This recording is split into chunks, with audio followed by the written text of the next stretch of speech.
today I'm going to be talking to you about Cistus Orange Pure-Castile soap from Dr. Bronner's. I'm going to tell you guys a little bit about Dr. Bronner's, the company, then I'm going to talk about the product itself. Finally, I'm going to give you my opinion of it. My name is Sharon. Welcome back to my channel. I'd also love to hear from you guys. If you've ever tried any products from Dr. Bronner's, let me know what you tried and your opinion of it. I really enjoy hearing from you. Also, if you like this video, please show your support by giving it a big thumbs up. Okay, so let's get started. I'm sure that most people have heard about Dr. Bronner's. They have been around since, I believe, 1948, and they've definitely had their ups and downs. As far as Dr. Bronner's is concerned, he's had his ups and downs.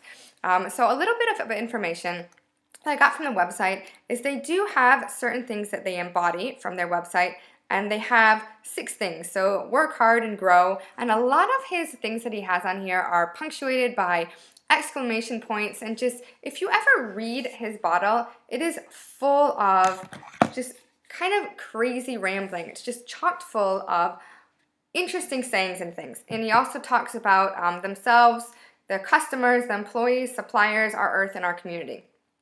So the number one thing he believes in is working hard and growing. Like I said, he did come from a German family, a Jewish German family, and they were into soap making. I believe it was 3rd generation.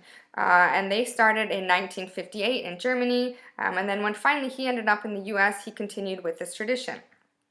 And he did have some issues, some mental issues as well. I believe he's in a mental hospital for some time. So he was a very eccentric guy. But he does embody a lot of good things. So he talks about, being all for one and trying to unite people over religion as well as ethnicity. And you can understand from when he's coming from. This started in 1948, so he did live during World War II, and he just saw how religion could divide people. So I do like that. Now, the products that he has are very simple. They're very popular in the natural community. And I know that a lot of people use his Castile soap. So I bought this, and this is actually almost a liter, so it is absolutely massive. And I think I'm down to here. So when I bought this, what I was using it for is it also came with this little thing, with his spaceship all in one, and I actually have soap in here, which my kids used to play with. So what I was doing is I was diluting the soap. And I've made an entire video about why you should not do this. So I'm going to link to that below and above, and you guys can check that out. But basically what he says is this is certified fair trade. It's made with organic coconut, hemp, and olive oils. And I believe it says something like 18 different uses. But if you go online, you can find loads and loads of uses for Dr. Bronner's soap.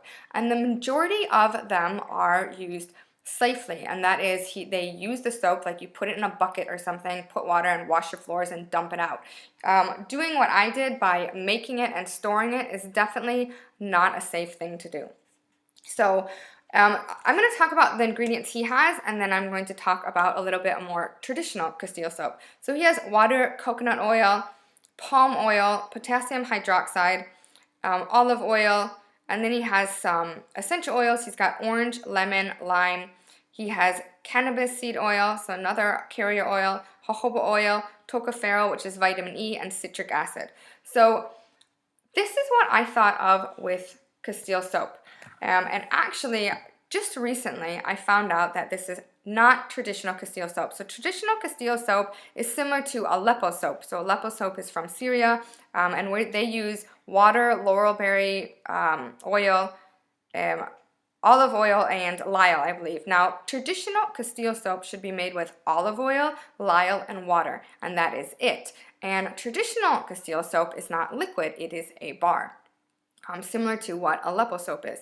So I also don't like the fact that despite this, it's certified fair trade. I do know that palm kernel oil is very controversial, even if they're part of the RSPO, which I believe is the Roundtable for Sustainable Palm Oil. A lot of people don't like it. On the other hand, you're going to find people who say, it is the lesser evil of the oils that are available out there.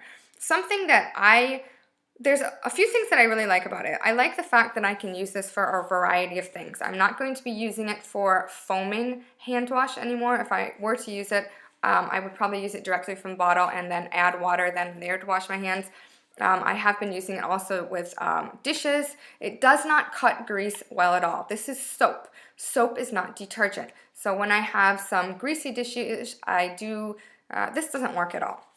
I don't really like the fact that it has essential oils. So I had another one. I had their baby one, which was then scented one. And I ended up giving it to a friend who needed some soap. And I wish I kind of had kept that because I am trying to get away from essential oils in my personal care products. And the first reason is I'm simply getting overwhelmed. I feel like essential oils are, in everything. There's oil for that, and it's too much. And the second reason is due to sensitization.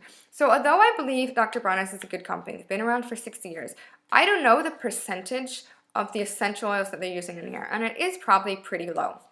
But you also have the problem with, if you're using this on your body, you do need to be careful of sensitization.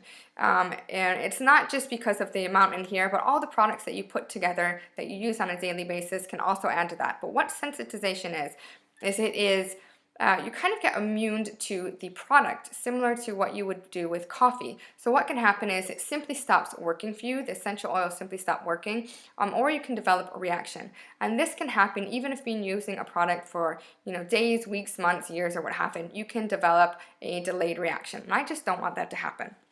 So whether or not I would purchase this again, I'm honestly not sure. I do know, so I have seen about Dr. Bronner's, and they do acknowledge that traditionally Castile soap was only made with 3 ingredients: lye, olive oil, and water, but the definition of Castile soap has changed over the years, is what they have said. And I do know that Dr. Bronner's has a very good reputation. Obviously, he's been around for 6 decades, so he must be onto something good. His company is still family owned and operated, and that's something that is important to me. They also have a very limited number of products. Like, they have liquid soap, but they have a few different scents, and they also have the bar soap as well. I believe they have some oral care. They have Sol Suds, which is supposed to be used for household cleaning. So I don't know. This is plastic as well, and I'm trying to get away from plastic as far as soap goes. I'm trying to use bar soap, which I know some people are grossed out about, but that is what I'm trying to use. I know that plastic isn't really that recyclable, even though they say here you can recycle it.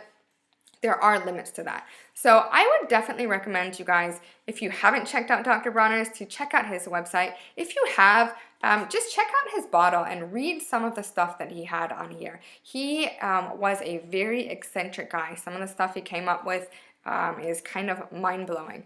So now I want to hear from you guys. Have you ever purchased anything from Dr. Bronner's? If you have, let me know what you purchased and your opinion of it. Please leave a comment below. I enjoy hearing from you guys.